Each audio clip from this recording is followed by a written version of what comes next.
In the line of duty ******, in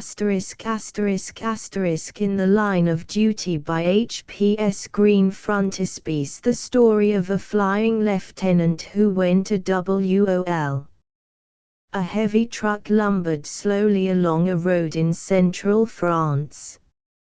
On both sides of the road was an uninspiring vista of brown fields, stretching away as far as the eye could reach, and only occasionally broken by small clumps of small scrubby trees. On the seat of the truck beside the driver sat a little man with a drooping mustache. This droopiness was evidence that he had come there by way of Paris. When he reached the French capital, the mustache had been smartly waxed. Finally he addressed the driver out of sheer boredom. "Pretty sad dump around here, ain't it?" he remarked obviously. "Sad?" inquired the truck driver, a horse-faced man with a large bulge in his cheek, who suggested mules rather than mechanical means of locomotion. "Sad? Say, Lieutenant, you ain't seen nothing yet. Wait till you see the flying field. They have to lay duck boards to get out to the aeroplanes on. The only birds who have a good time around there are the Dutchmen, prisoners, you know. I took 'em out a load of beer and cognac this morning, and there was a hard-boiled MP sergeant riding the load to make sure it all got there, and it did, too. And then the lucky suckers work in the kitchen and get all they want to eat, too, the Dutch, I mean. Makes me sick to think o' them krauts lying around with nothing to do but stuff and guzzle, while hard-working guys like me, look, there's the field now." He pointed ahead to a group of low barrack buildings which clustered near the road on the left-hand side. Farther away could be seen several hangars, but no signs of activity. "I don't see any flying going on," remarked the lieutenant, whose name was Tommy Language. "No, and you won't probably, till next spring," returned the driver. He turned off the rough but hard road through the gateway into the camp, and the engine of the truck began to labor as its wheels sank deep into the soft mud, so he shifted into second. Once more the truck lurched forward, but only for a moment. The driver shifted back into first, but the new impetus gained was only temporary, and presently the chainless wheels spun vainly. The driver shut off his motor and climbed to the ground. "This is as far as we can go, Lieutenant," he said. "You'll have to lug your own baggage in from here. The frogs won't let us use chains on the road, so they took 'em away from us." He proceeded around to the back of the truck and let down the tailboard with a bang. Tommy climbed down gingerly, but immediately sank almost to his knees. The driver was dragging out his bedroll and trunk, which fell to the ground with a squashy sound. Then he went around to the front of the truck and began to labor at the crank. "What do I do now?" asked Tommy, looking around. There wasn't another soul anywhere in sight. "Report to the personnel officer up there," answered the driver, waving his arm vaguely toward the row of long barrack buildings nearby. So saying, he climbed once more to the seat and began to churn his way backward toward firmer ground. Leaving the sad monument of his baggage, Tommy sloughed through the mud until he reached a pathway of duck boards which ran parallel to the row of barracks. On one of these buildings was a sign, and as he approached it, the latest addition to the great American flying field, was able to see that it read as follows: Personnel Office for Officers, Flying Cadets, and the shepherd separates the sheep from the goats, thought Tommy as he climbed a short flight of steps and entered the office.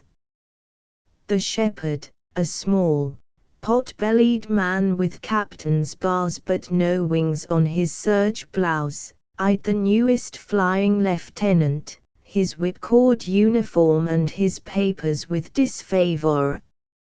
"All right," he said in a querulous voice. "Find yourself a bunk in the flying officers' barrack. You will be assigned to a section for duty. Look on the bulletin board in the operations office." Tommy saluted and went out. He saw his baggage still forming an island in the sea of mud, but it seemed to have shrunk appreciably since he left it. He had an idea that he must salvage it before it disappeared entirely. Walking along the duckboard, he heard a chorus of voices raised in ribald song in one of the barracks and stopped, feeling that he had reached a friendly haven. "When I joined the army I was clean and neat." Now, the noise ceased abruptly as the flying officer entered. "Attention!" shouted one voice. "Ma-ya-ya," said another. The place was full of irreverent and antagonistic cadets, and Tommy retreated, feeling that it was not the time to stop and explain that the only reason he was not among them was through the mistake of some nodding homer in Washington in giving him a commission as soon as he enlisted, instead of when he got his pilot's license. The song followed him. The officers live on the top of the hill, the flying cadets in the slush and the swill. I don't want any more army. Gee, how I want to go home." He came to the last barrack of all, which was only about 3/4 built. Going inside, he found it empty of human life, but the contents was reassuring.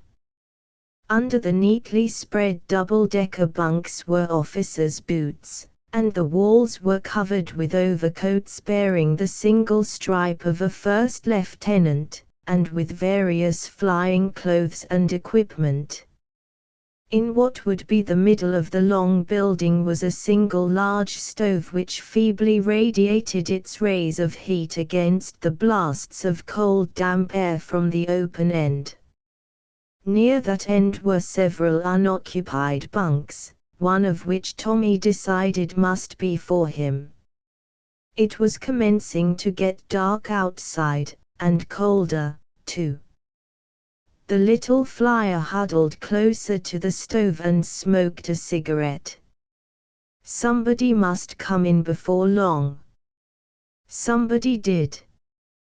There was a clatter on the duckboards outside and a horde of flying lieutenants trooped in, making loud noises and crowding around the stove. Tommy scanned their faces anxiously, but there was nobody there he knew.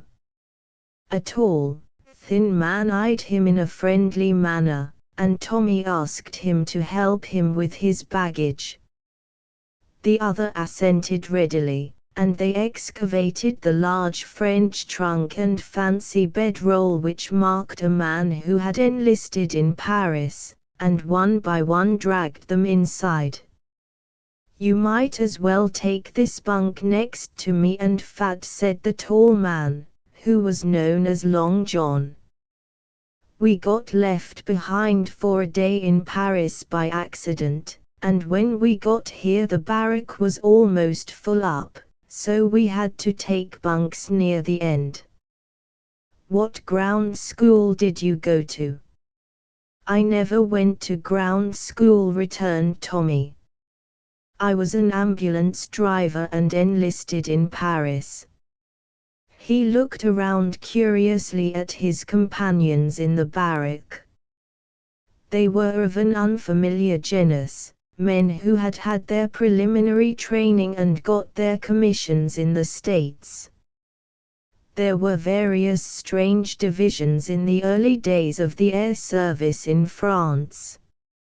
At the French school at Tours there were, outwardly at least, several different breeds of Americans.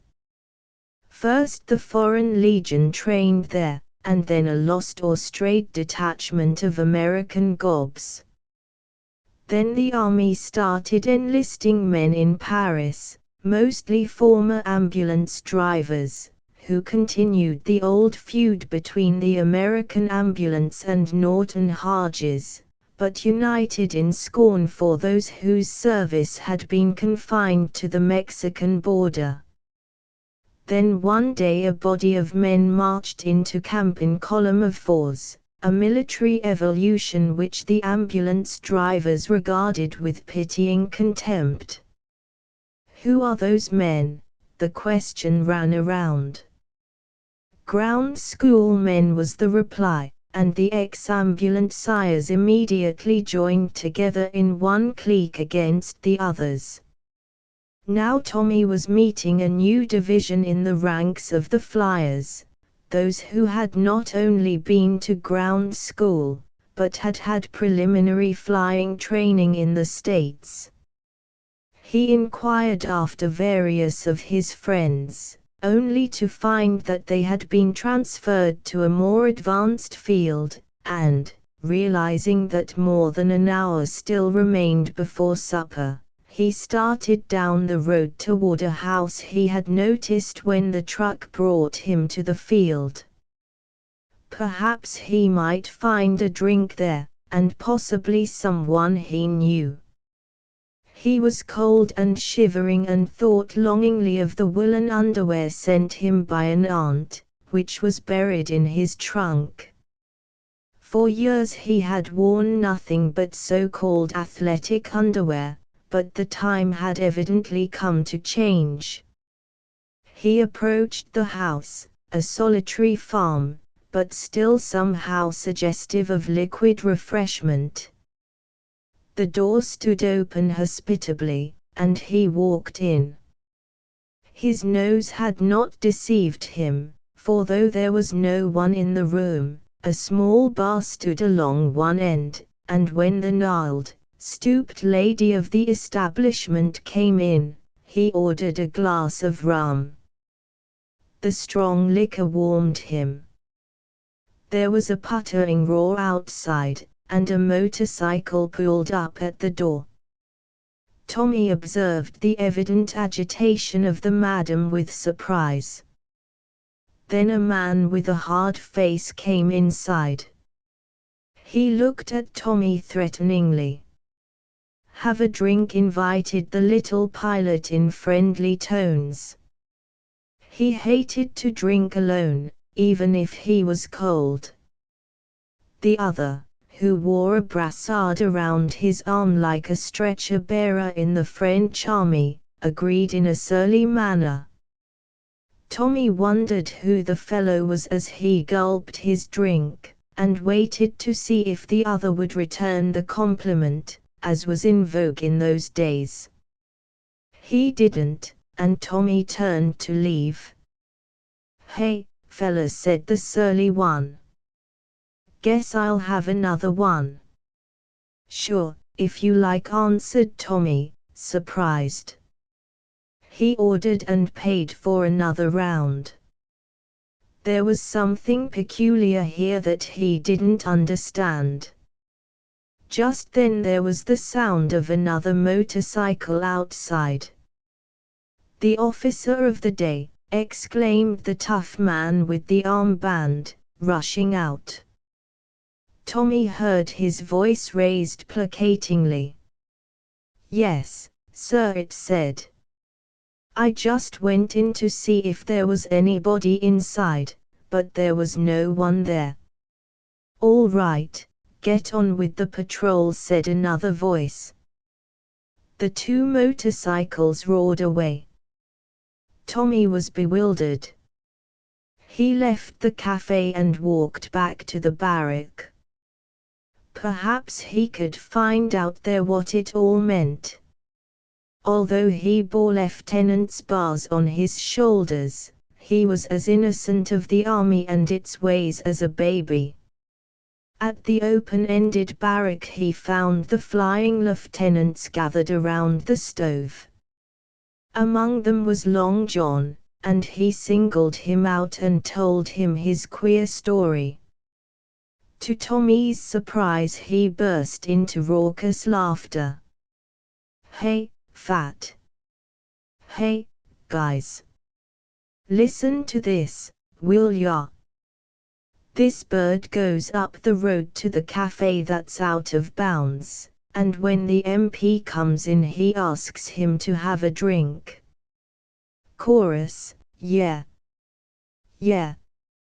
And then he wonders why the MP don't buy him one. No. Fact, and then the MP tells him to buy another one, and he does. Yeah. And then the officer of the day drives up, and the MP tells him there's nobody in there, and they ride off, and now this bird wants to know what it's all about. A howl of glee went up, and from that moment Tommy became a marked man at Isilabu, as he had a habit of doing everywhere he went. A bugle blew at this juncture and all the flying officers rushed to their bunks and seized peculiar-looking instruments with which they went outside. Still wondering, Tommy followed them. It was dark by that time, but he could see them trooping into a brightly lighted building, and he followed. There they had formed in line, and were approaching a counter behind which stood cross-headed fat men who were ladling out what Tommy's nose told him was food. As they were served, the flyers hurried away to seat themselves on long benches at bare wooden tables and wolf their meal.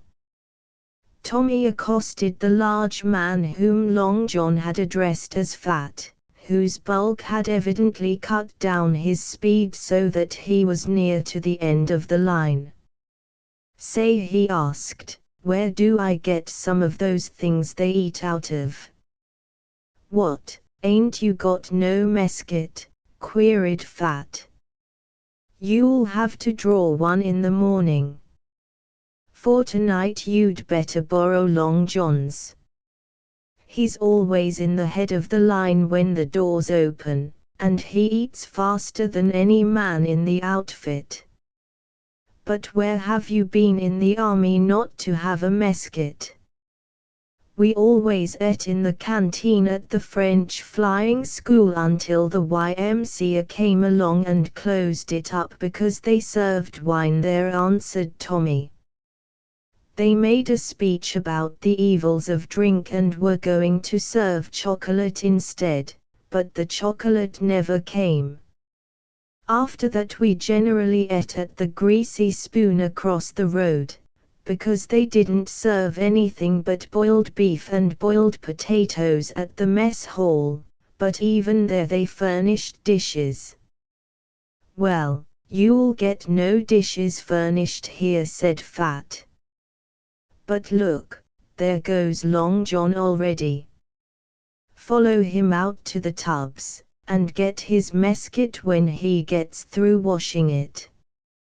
Tommy trailed the tall man out into the cold, dark night, where several dim forms could be seen and heard slopping around near two large tubs on the ground. As John rose from his task and shook his tools in lieu of wiping them, Tommy accosted him and borrowed the mesket. Then he rushed back into the mess hall just in time to get the last of the slum. He eyed the German KPS with some misgiving. It occurred to him that it would be a fine opportunity for some patriotic Boche to wash out the American Air Service by a judicious application of ground glass or rough on rats, but he ate the slum, which was fairly good, though teutonically greasy. Then he went outside to the tubs, where the late eaters were still trying to wash their utensils. By this time the water was stone cold, and full of fragments of food. Cries for more hot Wasser rent the air, but the German KPS only stood in their warm kitchen and laughed, and made guttural and doubtless insulting remarks in reply. After the iron discipline of their own army, they were tickled pink at the opportunity to insult any kind of officer, even an American aviator, who was the lowest of the low. Tommy wiped most of the grease out of his dish with his handkerchief and then returned the mess kit to Long John at the barrack with an apology. The tall man and Fat were about to start for the operations room to find out the schedule for the next day, and invited Tommy to come along. On the bulletin board he found that he had been assigned to Section 13. Various other changes in sections were posted, but the last one took his eye. It read, First Lieutenant John Smith, a SSORC transferred from Section 3 to death in line of duty. By order of Herman Krauser, Major, Signal Corps. What's the idea ordering some guy to death in line of duty? He asked Long John. Ha! Oh, they always do that when some bird gets bumped, answered the tall man. You're in Section 13, same as me. We go to rotary motors in the morning, and then machine gun. What do you mean, rotary motors? Inquired Tommy. Oh, they've got one of these Lerone motors like they have in the Nieuports mounted on a block over at the hangars, and some goof gives a lecture about it. And then we practice twiddling the little levers, magnets, they call 'em, that make it go. We've had it 4 or 5 times already. They always give it to us when they can't think of anything else for us to do. But I've flown hundreds of miles with rotary motors, Tommy exclaimed. I made all my voyages and my altitude test for my brevet with them. Never mind that, returned Long John. You'll probably have all the more lectures about 'em on that account. They returned to the barrack, and Tommy started to unpack his things. From his bedroll he produced a pair of rubber boots, made in such a close imitation of regulation officers' boots that it took a close inspection to see that they weren't the real article. What a trick for roll call mornings, exclaimed Fat, looking at them enviously. You know we have roll call at 6 o'clock, and then we have to wait until 7 for breakfast. Most of the fellows just put on boots and overcoats to stand the call, and then come back to bed again. You can pull those things on in a minute and get by with them. A good idea, proclaimed Tommy, and went to bed with that idea in mind. He was going to dig out his heavy underwear that night, but decided that it was too cold, and that he would do it in the morning. Meanwhile there was another conference going on at headquarters. Major Krauser, the commanding officer of the field, a red-faced, apoplectic man, whose military heroes were Frederick the Great and Baron von Steuben, was roaring at the adjutant. his yes man. Here they are, he bellowed, sending us another squadron of mechanics, when we haven't got half enough room or work for the ones we have now. I don't know what we'll do with them. We'll have to try to pry another of those folding barracks out of the French. And they have no officers, and neither have we, though there's a whole camp full of young fools with commissions around here. But we'll have to pick out one of them to command the squadron, just to sign the reports that go in. Have you anybody to suggest? Well, said the adjutant, here's a man got in today named Lang, whose commission dates back to September, earlier than most of the others, but I don't know anything about him. I know too much about most of the others, said Major Krauser. Give him a trial. Perhaps he may know something about his military duties. By the way, did you tell the commanding officer of those officers in the unfinished barrack that if they wanted it finished they could do it themselves? Yes, sir. And they said they hadn't got cards to the Flying Carpenters Union, and they didn't give a damn whether it was finished or not. They kicked a lot about having to go out and pick up stones off the flying field in full uniform, too, because the German prisoners stood around and laughed at them. They did they? Roared Major Krauser. What they need is discipline, and I'm going to give it to them. Tell Captain Yuma to give them an hour's close order drill every morning after roll call. Yes, sir, said the adjutant with satisfaction. Next morning Tommy woke with a start. He was cold and cramped from the night on the narrow bunk with insufficient blankets, and for a moment he thought that he was back in the ambulance sleeping on a stretcher. Then he saw the other flyers rushing out of the barrack and realized where he was. He rolled quickly out of his bunk, dragged on the rubber boots, shuffled into his trench coat, which barely covered his bare knees, grabbed his hat and ran out after them, only to slip and come tumbling out of the barrack head first, amid hoarse guffaws from the other sufferers lined up outside. It had snowed a couple of inches during the night, and the sharp flakes bit into his tender knees. He scrambled to his feet and lined up with the rest.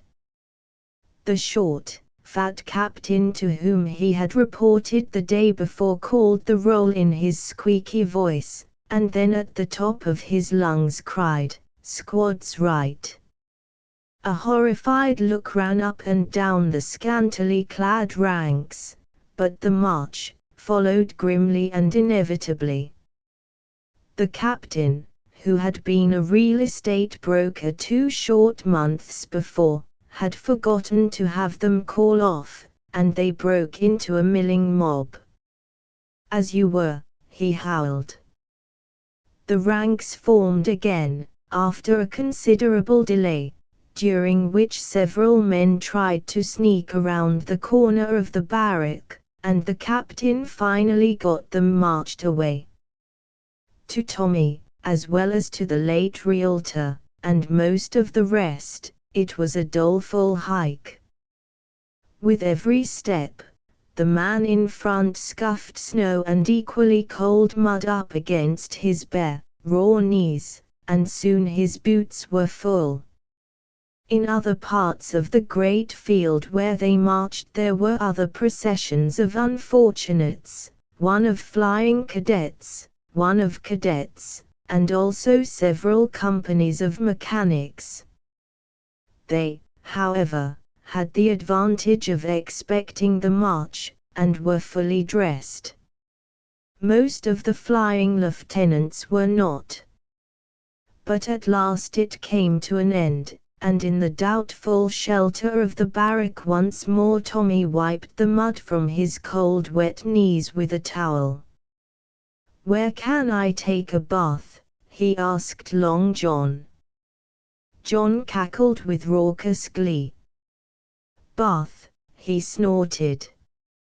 "Hey, guys, here's an _hombre_ wants to know where he can take a bath." "Bath," said Fat. "Why, Paris is the last place I had a bath, and I don't expect to have another one till I die and go back there. You'll get no baths here. There's a bath house in town, but you can't go there, for the post's been quarantined ever since it was started.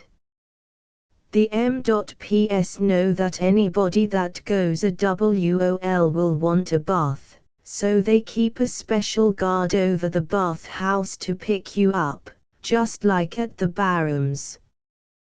They dressed, went to the mess hall for beans, washed their mess kits, and then formed in sections to march to classes. First Section 13 spent an hour standing around in the blast from the propeller of a rotary motor, and then went to an unheated barrack to handle the icy parts of a Lewis machine gun. After which they were allowed to escape to the Red Cross hut and buy some hot coffee. Hardly had they reached this haven when an orderly entered. "Lieutenant Lang," he bawled.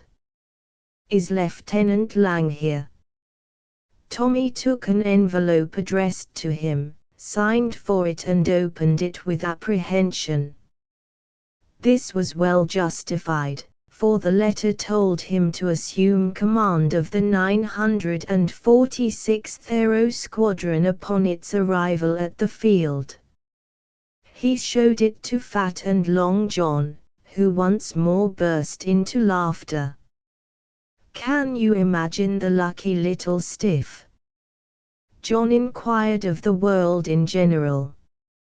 "Here's a guy knows so little about the army that he doesn't even know an MP when he sees one, and here he gets command of a squadron. You'll get out of reveille and standing morning formation on that, and have an orderly to shine your boots for you.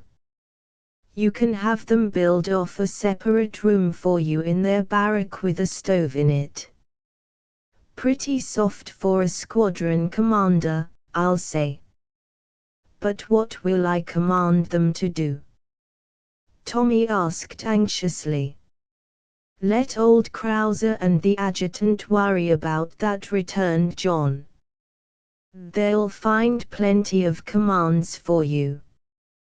But turn everything over to your top sergeant and make him do it. Tell him, 'Look here, Sergeant, if you won't bother me, I won't bother you.' Then all you have to do is look wise and sign the papers that the sergeant major or staff sergeant bring you, and keep out of Krauser's way."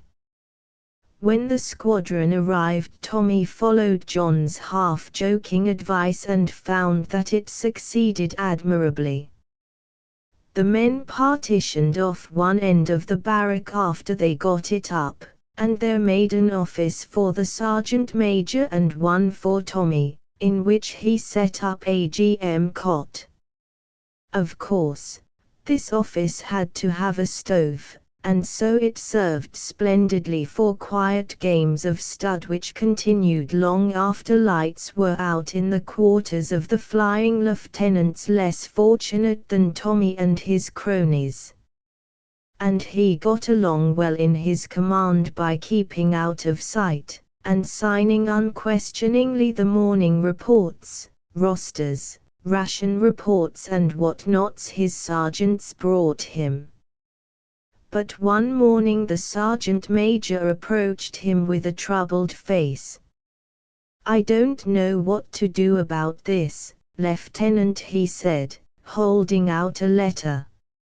I sent it to the adjutant 3 times and he always sends it back marked incorrect.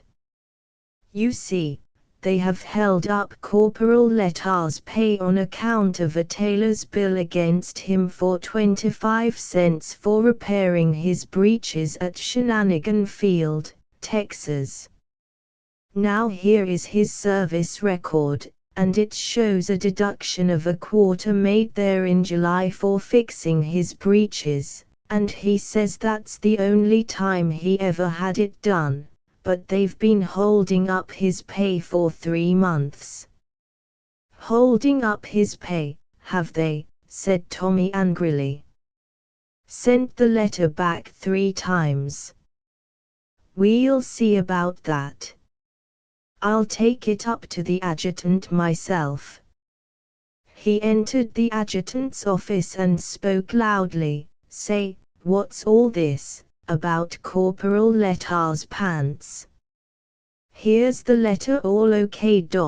Just as his service record shows. 25 cents was deducted from Corporal Letard's pay in July at Shenanigan Field, Texas, for repairing his pants.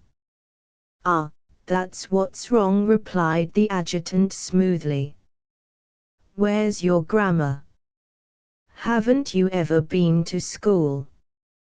What you should say is, 25 cents were deducted from Corporal Letard's pay at Shenanigan Field, Texas. What's this?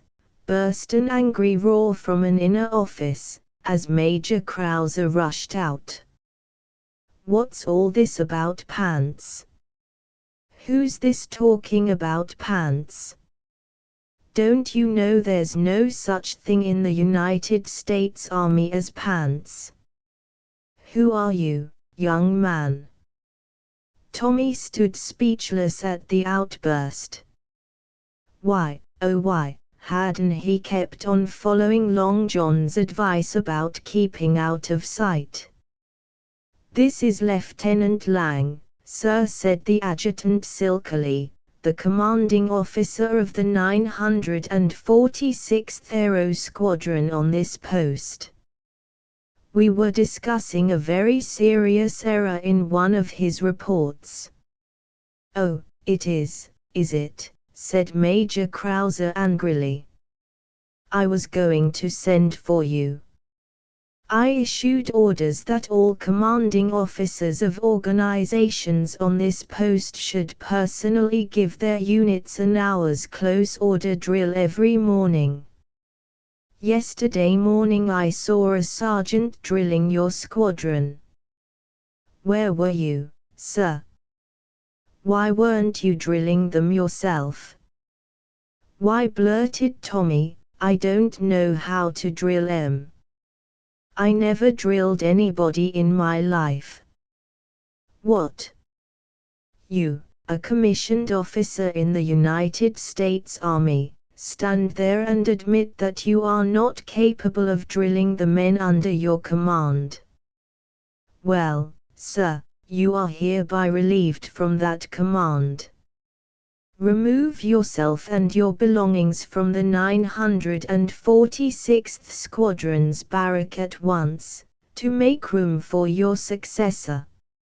And, young man, remember this, never give you don't know how as an excuse in the United States Army. If you don't know how, learn how. If you get an order, do it, and if you can't do it, do as near it as you can. That will do. You may go. Tommy dragged himself away disconsolately, and had a couple of men of his late command carry his stuff back to the barrack with the open end. It was colder than ever now, after the warm quarters from which he had been ousted. But on the other hand, perhaps this was a blessing in disguise. He had been flying lately, and had graduated from the penguins whose wings were too short to fly, and from the gawky 23-meter Nieuports, and now he was on the 18th. He ought to be finished with them soon, and then he would be due to move away from the main field to Field 5 for the smaller, faster 15-meter machines. Perhaps there would have been some hitch about going if he'd been hooked up with the squadron, but now he could leave as soon as he was ready. And he was ready to go somewhere, too. He'd now been quarantined at Isilabu for over a month and hadn't been able to leave the post for a bath. If it wasn't the measles or the mumps, it was the chicken pox, or somebody had a sore toe. There was a spreading line of red blotches around his waist, and he knew only too well what it was. The scabies. And from his experience with the French he knew there was only one cure: hot sulfur baths with a scrubbing brush, and plenty of them. They had them at the bath house in town, but he couldn't get away. However, perhaps something would turn up. It always did, sooner or later. It did the next day. He finished flying early, and returned to the barrack. As he came in, the telephone rang and he answered. An excited voice called, "Hello, is this the main field?" "This is Field 5. Tommy Lang just crashed here in an 18. "Ha," said Tommy. "Yeah, deader en a doornail, too. The whole top of his head's gone above the eyes. An awful mess. The only way we knew who it was by his mustache." The spreader of bad news hung up, leaving Tommy dazed. He pinched himself to make sure that he was alive. It must be Phil who had crashed. He had a mustache like Tommy's own, but he was about 6 feet tall, while Tommy was nearer 5. However, no doubt he had been crumpled up like an accordion in the fall. Then Tommy had another thought. He seized the telephone receiver and called the adjutant. Later that evening, when the orderly came to the operations office with notices for the bulletin board, Tommy was waiting for him. An hour later found him luxuriating in a hot sulfur bath in the town of Isilabu. He had caught a ride on a French truck from the field, and there had been no M.P.S. on duty when he went in. When he came out there were 2 near the door, but the night was pitch dark, and they were wrangling about something, a girl, apparently, and he passed unnoticed. Then he sought a hotel. The madam in charge was cordial and voluble. But yes, she had plenty of room. That _sale_. There were hardly any commercial travelers nowadays. And then that _salord_ of a chief American gendarme who spent nothing himself, and forbade her hotel to other brave Americans who would. Indeed, he had closed all the cafes and hotels in town to his countrymen, and opened a cafe of his own, importing 2 petites femmes from Paris to run it for him. But there was another American officer, a man very distinguished, at her hotel who appeared lonesome. Perhaps this worthy monsieur would like to join him. She led Tommy to a small office of some sort, wherein a man in American uniform was sitting gloomily alone before a bottle of wine. The little pilot recoiled at sight of the gold leaves on his shoulders, but it wasn't Major Krauser who sat there. On this major's blouse were the _Legion of Honor _, the _Medaille Militaire _ and the _Croix de Guerre _ with many palms, instead of the jingling hardware Krauser carried to show that he was a marksman or something, and this man's face lit up with a welcoming smile, instead of the congested dignity habitual with the commanding officer of the flying field of Isalabu. Tommy gasped as he realized that he was in the presence of the great ace himself. He sat down at the other's invitation and had a glass of wine. They joined in lamenting the fact that they couldn't hang all M.Ps on the meat hooks in front of butcher shops as the _Poilus did the gendarmes at Verdun, and agreed that the French are a great people. "Look at me," said the ace gloomily. "When I took this commission I had no idea that they were going to order me away from the front, but now all the others are killing more Boches and getting ahead of me while I rot in this hole. They sent me back here to help train you fellows, but Major Krauser wouldn't pay any attention to what I said, so I left. I heard some guy who had never flown over the front give you a lecture on how to do it, and when he said that if you got lost over Germany the way to find out where you were was to fly down and read the name on some railway station, I couldn't bear it anymore. I don't know what the devil to do, I'm not doing any good around here." His gloom was justified. A few months later he was shot down in flames in a machine condemned by the French. They heard the voice of the madam raised in loud objurgations outside, but there was a knock at the door, and immediately a man entered.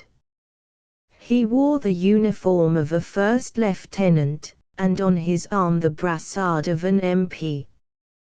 But his truculence subsided into oiliness at the sight of the major's leaves.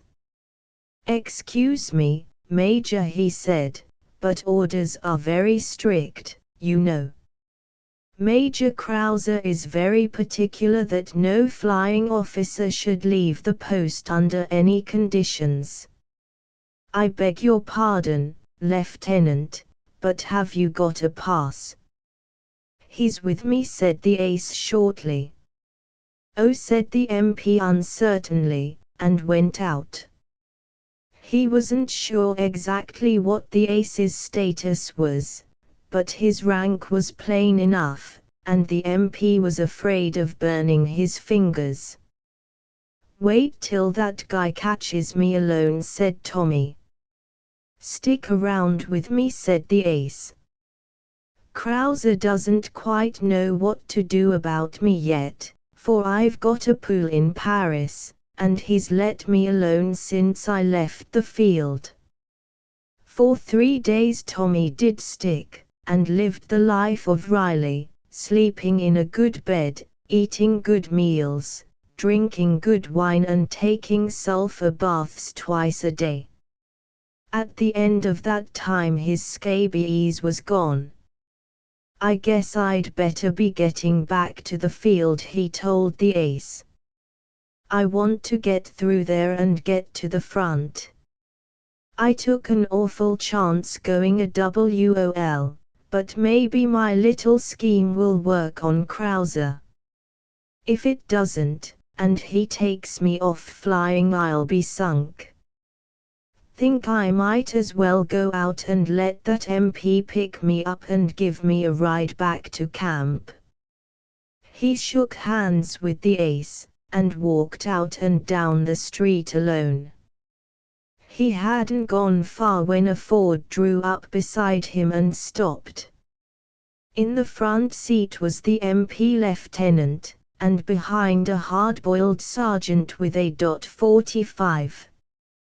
"Hey," said the lieutenant in rough tones, "let's see your pass." "I ain't got a pass," the little man returned. All right, then, you're under arrest. Get in here, and I'll take you out to the field. Tommy obeyed meekly, and they rode along without conversation. Presently he was ushered into the presence of Major Krauser. "What?" growled the Major. "In town without a pass, eh? What have you got to say for yourself, young man?" "Well," Tommy replied, "the other day you told me never to question an order in the army, and if I couldn't obey an order to come as near it as I could." "What rigmarole is this?" asked Major Krauser angrily. "Do you mean to stand there and tell me I ordered you to go AWOL?" "Not exactly, sir," answered Tommy respectfully, "but you see this order here. I couldn't see my way clear to carry it out, so I thought I'd better leave here so as not to embarrass you." Major Krauser looked at the paper Tommy extended and his eyes goggled. His face became more congested than ever, and wrinkles corrugated his brow. What could he do? If he court-martialed this young idiot, this order would undoubtedly be his defense, and Krauser's dignity, a carefully tended hothouse plant of uncertain virility, could hardly survive. So he waved his arms in a furious gesture of dismissal and gurgled like an active volcano, and Tommy saluted and left discreetly. The paper he had given Krauser read, First Lieutenant Thomas Lang, a SSORC transferred from Section 13 to death in line of duty. By order of Herman Krauser, Major, Signal Corps. Transcriber's note: this story appeared in the 1st of July 1928 issue of Adventure magazine. ****** End of the Project Gutenberg ebook in the line of duty ****** Updated editions will replace the previous one, the old editions will be renamed. Creating the works from print editions not protected by U.S. copyright law means that no one owns a United States copyright in these works, so the Foundation, and you, can copy and distribute it in the United States without permission and without paying copyright royalties. Special rules, set forth in the general terms of use part of this license, apply to copying and distributing Project Gutenberg trademark symbol electronic works to protect the Project Gutenberg trademark symbol concept and trademark. Project Gutenberg is a registered trademark, and may not be used if you charge for an ebook, except by following the terms of the trademark license, including paying royalties for use of the Project Gutenberg trademark. If you do not charge anything for copies of this ebook, complying with the trademark license is very easy. You may use this ebook for nearly any purpose, such as creation of derivative works, reports, performances and research. Project Gutenberg ebooks may be modified and printed and given away. You may do practically anything in the United States with ebooks not protected by U.S. copyright law. Redistribution is subject to the trademark license, especially commercial redistribution. Start. Full license. The full Project Gutenberg license. Please read this before you distribute or use this work to protect the Project Gutenberg trademark symbol mission of promoting the free distribution of electronic works. By using or distributing this work, or any other work associated in any way with the phrase Project Gutenberg, you agree to comply with all the terms of the full Project Gutenberg trademark symbol license available with this file or online at www.gutenberg.org/license. Section 1. General Terms of Use and Redistributing Project Gutenberg Trademark Symbol Electronic Works 1.0. By reading or using any part of this Project Gutenberg trademark symbol electronic work, you indicate that you have read, understand, agree to and accept all the terms of this license and intellectual property, trademark/copyright, agreement. If you do not agree to abide by all the terms of this agreement, you must cease using and return or destroy all copies of Project Gutenberg trademark symbol electronic works in your possession. If you paid a fee for obtaining a copy of or access to a Project Gutenberg trademark symbol electronic work and you do not agree to be bound by the terms of this agreement, you may obtain a refund from the person or entity to whom you paid the fee as set forth in paragraph 1.e.8. 1.b Project Gutenberg is a registered trademark. It may only be used on or associated in any way with an electronic work by people who agree to be bound by the terms of this agreement. There are a few things that you can do with most Project Gutenberg trademark symbol electronic works even without complying with the full terms of this agreement. See paragraph 1.c below. There are a lot of things you can do with Project Gutenberg trademark symbol electronic works if you follow the terms of this agreement and help preserve free future access to Project Gutenberg trademark symbol electronic works. See paragraph 1.e below. 1.c. The Project Gutenberg Literary Archive Foundation, the Foundation or PGLAF, owns a compilation copyright in the collection of Project Gutenberg trademark symbol electronic works.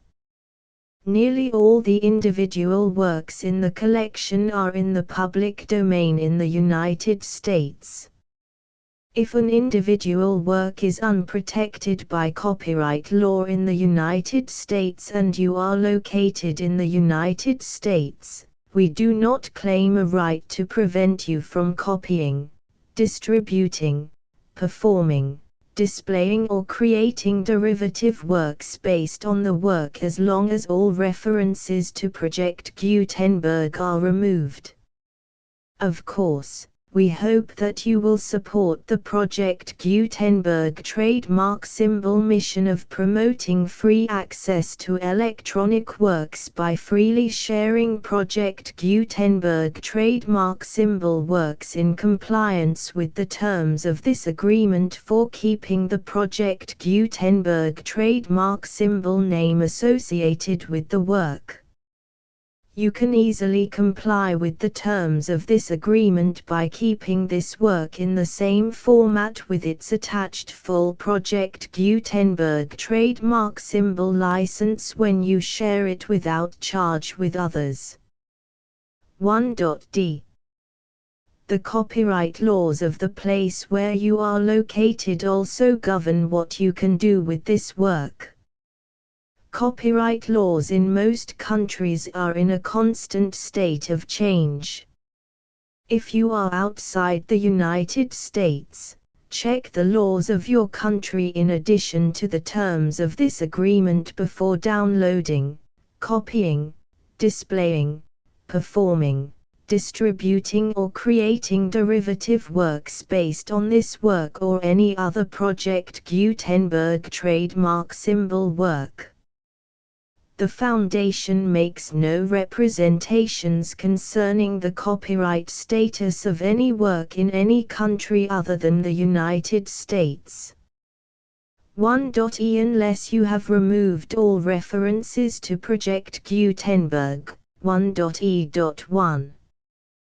The following sentence, with active links to, or other immediate access to, the full Project Gutenberg trademark symbol license must appear prominently whenever any copy of a Project Gutenberg trademark symbol work, any work on which the phrase Project Gutenberg appears, or with which the phrase Project Gutenberg is associated, is accessed, displayed, performed, viewed, copied or distributed. This ebook is for the use of anyone anywhere in the United States and most other parts of the world at no cost and with almost no restrictions whatsoever. You may copy it, give it away or reuse it under the terms of the Project Gutenberg license included with this ebook or online at www.gutenberg.org. If you are not located in the United States, you will have to check the laws of the country where you are located before using this ebook. 1.e.2.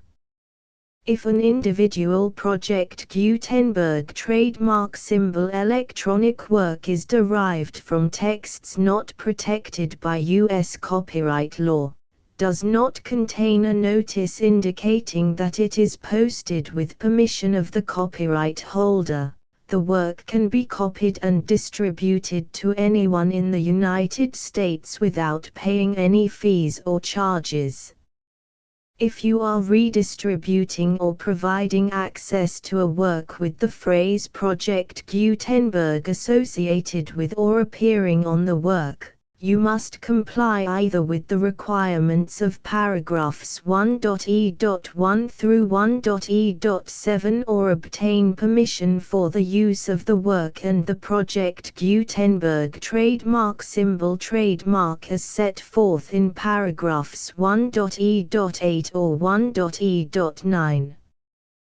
1.e.3.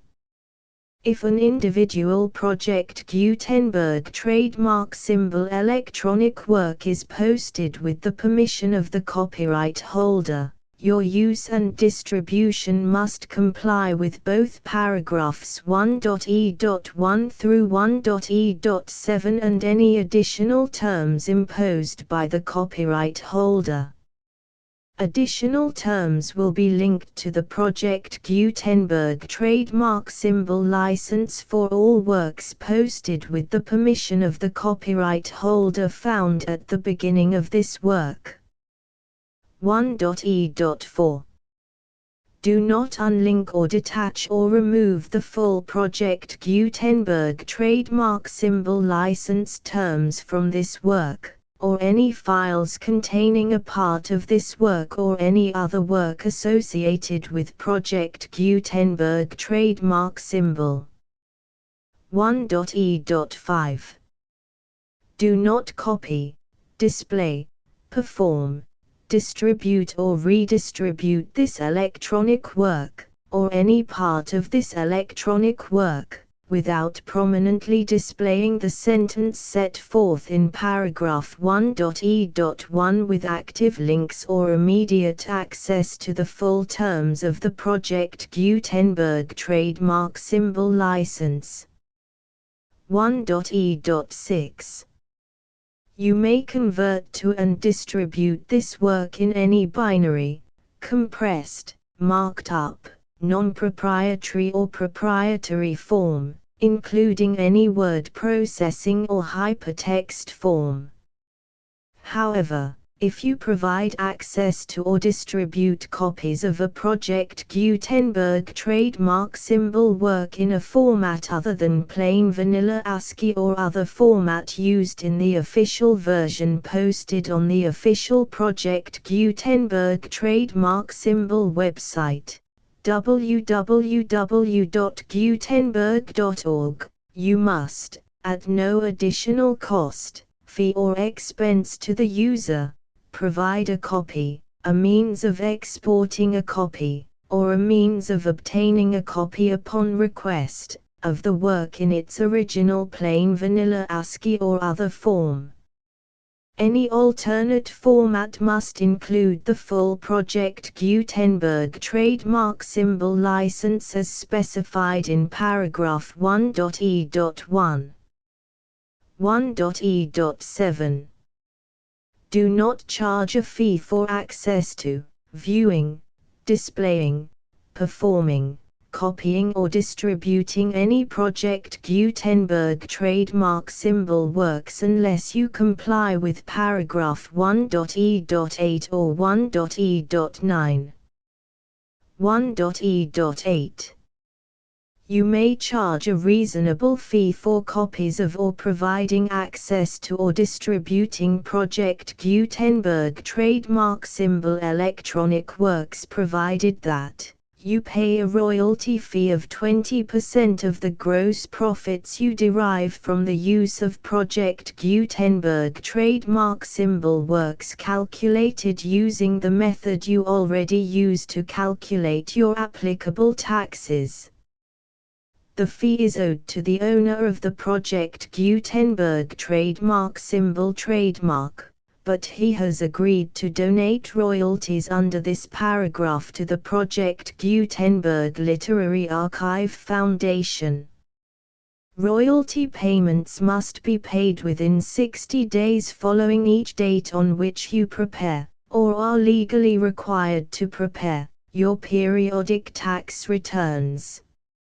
Royalty payments should be clearly marked as such and sent to the Project Gutenberg Literary Archive Foundation at the address specified in Section 4, Information about donations to the Project Gutenberg Literary Archive Foundation. You provide a full refund of any money paid by a user who notifies you in writing, or by email, within 30 days of receipt that he does not agree to the terms of the full Project Gutenberg trademark symbol license. You must require such a user to return or destroy all copies of the works possessed in a physical medium and discontinue all use of and all access to other copies of Project Gutenberg trademark symbol works. You provide, in accordance with paragraph 1.f.3, a full refund of any money paid for a work or a replacement copy, if a defect in the electronic work is discovered and reported to you within 90 days of receipt of the work.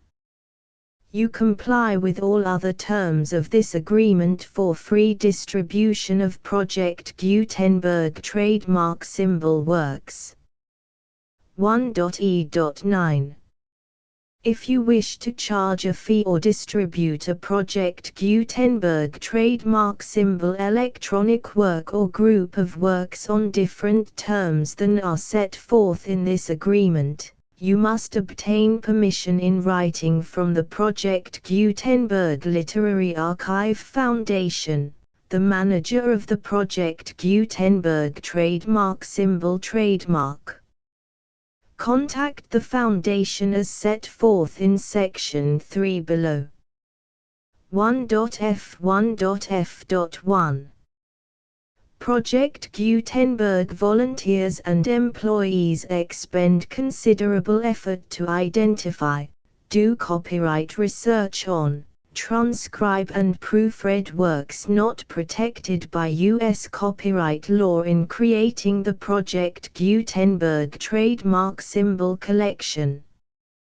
Despite these efforts, Project Gutenberg trademark symbol electronic works, and the medium on which they may be stored, may contain defects such as, but not limited to, incomplete, inaccurate or corrupt data, transcription errors, a copyright or other intellectual property infringement, a defective or damaged disk or other medium, a computer virus, or computer codes that damage or cannot be read by your equipment.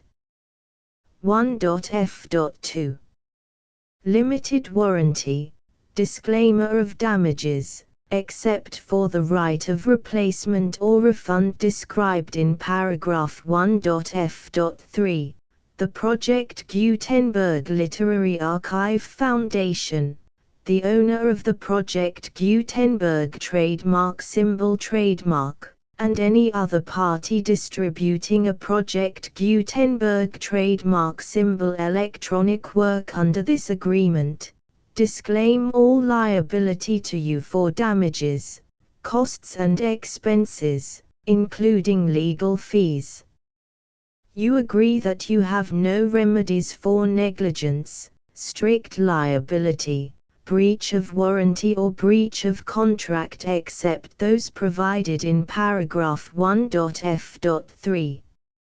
You agree that the Foundation, the trademark owner, and any distributor under this agreement will not be liable to you for actual, direct, indirect, consequential, punitive or incidental damages even if you give notice of the possibility of such damage. 1.f.3 Limited right of replacement or refund. If you discover a defect in this electronic work within 90 days of receiving it, you can receive a refund of the money, if any, you paid for it by sending a written explanation to the person you received the work from. If you received the work on a physical medium, you must return the medium with your written explanation.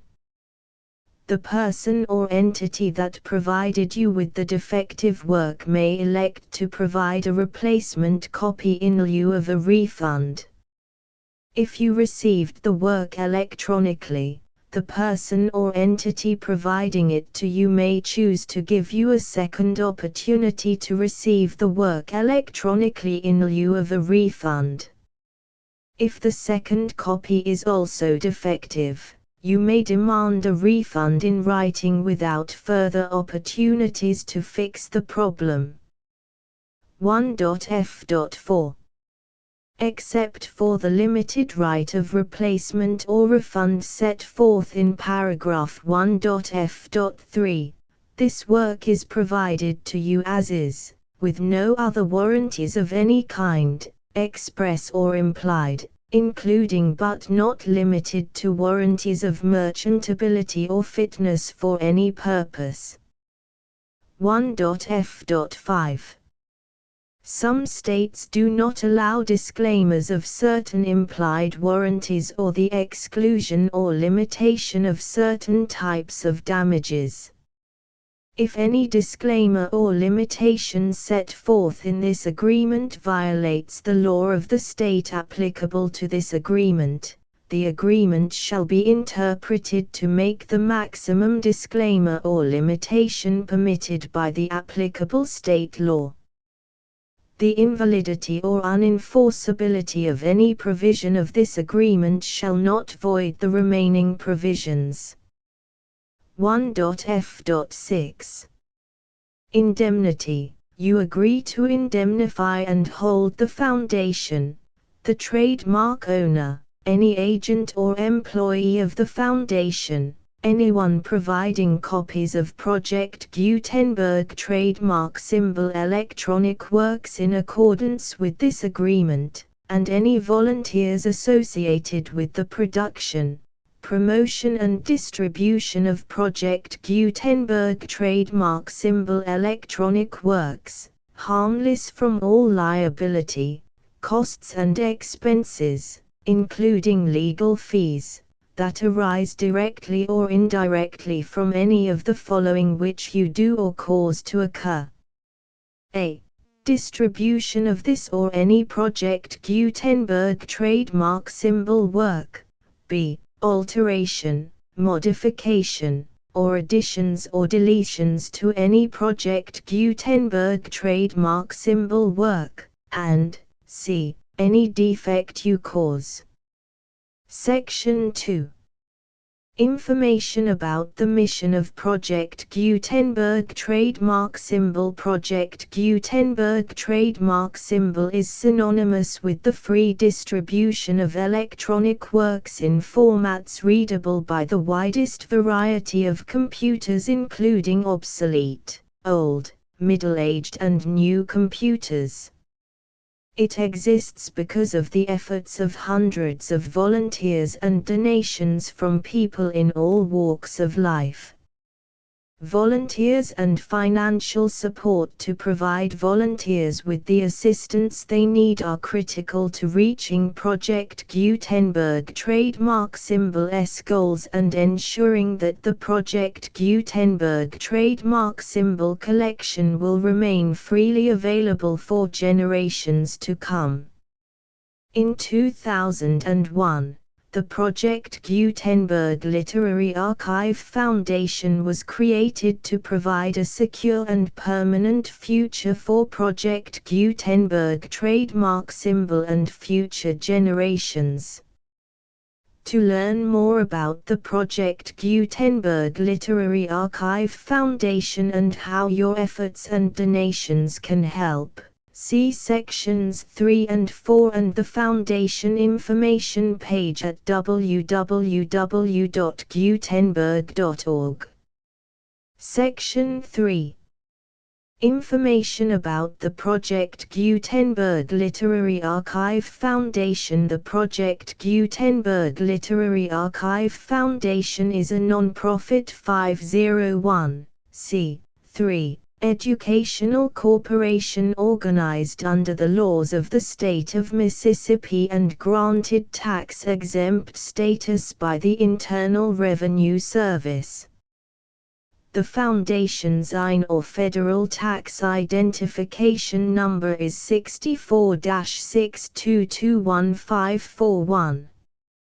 Contributions to the Project Gutenberg Literary Archive Foundation are tax-deductible to the full extent permitted by U.S. federal laws and your state's laws. The Foundation's business office is located at 809 North 1500 West, Salt Lake City, UT 84116. 801-596-1887. Email contact links and up-to-date contact information can be found at the Foundation's website and official page at www.gutenberg.org/contact section 4. Information about donations to the Project Gutenberg Literary Archive Foundation. Project Gutenberg trademark symbol depends upon and cannot survive without widespread public support and donations to carry out its mission of increasing the number of public domain and licensed works that can be freely distributed in machine-readable form accessible by the widest array of equipment, including outdated equipment. Many small donations, $1 to $5,000, are particularly important to maintaining tax-exempt status with the IRS. The Foundation is committed to complying with the laws regulating charities and charitable donations in all 50 states of the United States.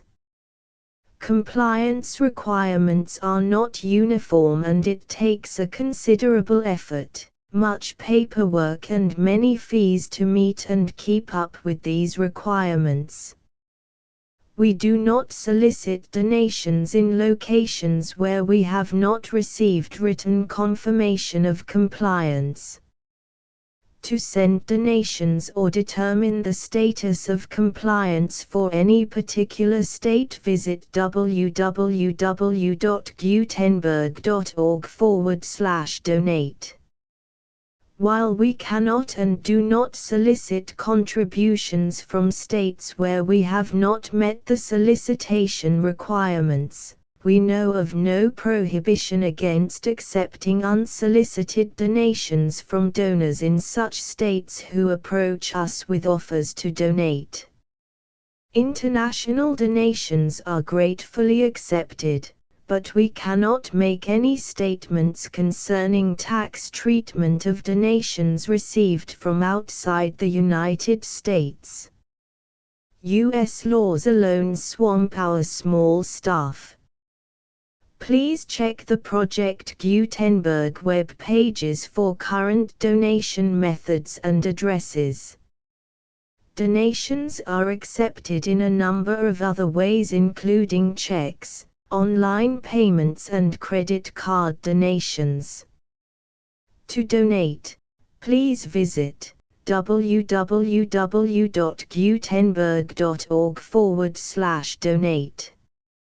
Section 5.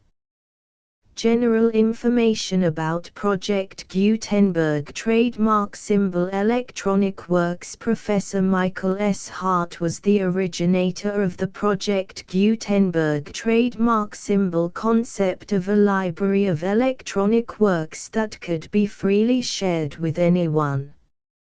For 40 years, he produced and distributed Project Gutenberg trademark symbol ebooks with only a loose network of volunteer support. Project Gutenberg trademark symbol ebooks are often created from several printed editions, all of which are confirmed as not protected by copyright in the US unless a copyright notice is included. Thus, we do not necessarily keep ebooks in compliance with any particular paper edition. Most people start at our website, which has the main PG search facility, www.gutenberg.org. This website includes information about Project Gutenberg trademark symbol, including how to make donations to the Project Gutenberg Literary Archive Foundation, how to help produce our new ebooks, and how to subscribe to our email newsletter to hear about new ebooks.